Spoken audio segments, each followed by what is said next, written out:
મારું નામ ગાયત્રી છે. આજે જ્યારે હું 70 વર્ષની ઉંમરે પાછું વળીને જોઉં છું, ત્યારે મને સમજાય છે કે જીવનમાં કરેલી એક નાનકડી ભૂલ આખી જિંદગીનો પસ્તાવો બની શકે છે. હું ખાસ કરીને 40 વર્ષથી ઉપરની દરેક બહેનોને હાથ જોડીને વિનંતી કરું છું કે મારી આ વાત સાંભળજો, જેથી તમારા મારા જેવો દિવસ ન જોવો પડે. જ્યારે હું 40 વર્ષની હતી, ત્યારે મને લાગતું હતું કે મારા સંતાનો અને મારું ઘર જ મારી દુનિયા છે. મેં મારા પતિની કમાણી અને મારી બધી શક્તિ બાળકોને ઉછેરવામાં અને તેમને ભણાવવામાં લગાવી દીધી. મેં ક્યારેય મારા પોતાના સ્વાર્થ કે મારા ભવિષ્ય માટે કોઈ બચત ન કરી. મને ગર્વ હતો કે મારા સંતાનો મોટા થઈને મારો સહારો બનશે. વર્ષો વીત્યા, દીકરો શહેરમાં મોટો એન્જિનિયર બન્યો અને દીકરીના લગ્ન સારા ઘરે થયા. પણ જેવી દીકરાની વહુ ઘરમાં આવી, બધું જ બદલાઈ ગયું. દીકરાને ભાવે મારી વાતો કડવી લાગતી હતી. એક દિવસ તેણે મને સાફ કહી દીધું, મમ્મી, તમે હવે જૂના જમાનાના છો. અમારી લાઈફમાં દખલ ન આપો. જે ઘર મેં લોહી પરસેવો એક કરીને બનાવ્યું હતું, ત્યાં જ આજે હું એક મહેમાન બની ગયો હતી. 40 વર્ષની ઉંમરે મેં જે શક્તિ બીજા માટે વાપરી હતી, તે સમયે જો મેં થોડો વિચાર મારા પોતાના માટે કર્યો હોત, તો આજે મારી આ ઉંમરે એકલા ન પડવું પડત. દીકરાના ઘરે અપમાન સહન કર્યા પછી ગાયત્રીબેન થોડો સમય તો ખૂબ રડ્યા, પણ પછી તેમને સમજાયું કે રડવાથી નસીબ નહીં બદલાય. તેમણે વિચાર્યું કે ભલે મારી ઉંમર 70 વર્ષની છે, પણ મારા હાથમાં હજુ પણ એ સ્વાદ છે જે મેં વર્ષો સુધી મારા પરિવારને જમાડવામાં વાપર્યો હતો. ગાયત્રીબેને હિંમત કરી અને પોતાના પાડોશમાં રહેલી એક વિધવા બહેન સાથે મળીને નાનો ટિફિન સર્વિસનો બિઝનેસ શરૂ કર્યો.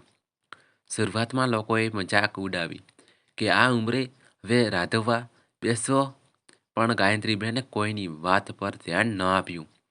ધીમે ધીમે લોકો તેમના ઘરના જેવા શુદ્ધ જમવાના દીવાના થઈ ગયા.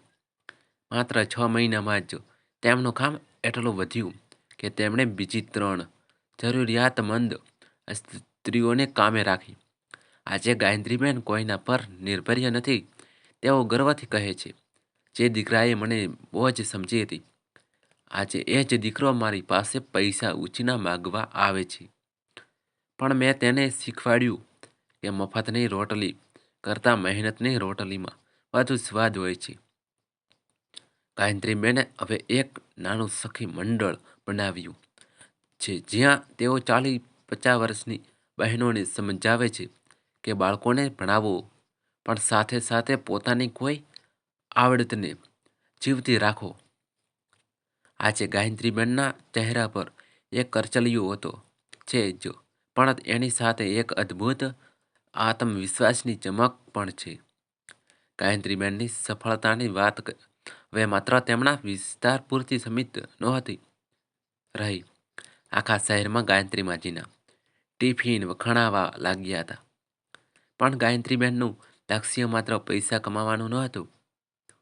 તેમને યાદ હતું કે જ્યારે તેઓ 40 વર્ષના હતા, ત્યારે તેમની પાસે કોઈ માર્ગદર્શન આપનારું નહોતું. તેમણે પોતાના ઘરના આંગણે દર રવિવારે સન્માન સભા શરૂ કરી. આ સભામાં તેઓ ખાસ કરીને એવી બહેનોને બોલાવતા જેઓ ઘરકામમાં પોતાની જાતને ભૂલી ગઈ હતી. ગાયત્રીબેન તેમને કહેતા, દીકરીઓ, તમારા સંતાનો માટે જીવવું પુણ્ય છે, પણ તમારા અસ્તિત્વને મારી નાખવું એ પાપ છે. કાલે જો સમય બદલાશે, તો આ જ સંતાનો પૂછશે કે તમે અમારા માટે કર્યું જ શું છે. ગાયત્રીબેને આ સ્ત્રીઓને નાના નાના મોટા ગૃહ ઉદ્યોગ શીખવ્યા. કોઈને અથાણાં બનાવતા, કોઈને સિલાઈ કામ, તો કોઈને પેકિંગનું કામ સોંપ્યું. જોત જોતમાં ગાયત્રીબેનનું નાનું ટિફિન સેન્ટર એક મોટે મહિલા ઉદ્યોગ સંસ્થા બની ગયું. ગાયત્રીબેનનો દીકરો જે તેમણે ક્યારેક બોજ ગણતો હતો.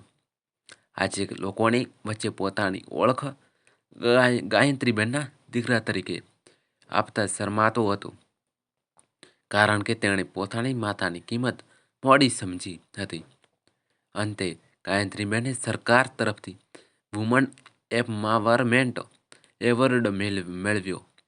સ્ટેજ પરથી તેમણે ભીની આંખે એક જ વાત કહી, 40 વર્ષની ઉંમર એ થાકવાની નહીં, પણ પોતાની જાતને ઓળખવાની ઉંમર છે.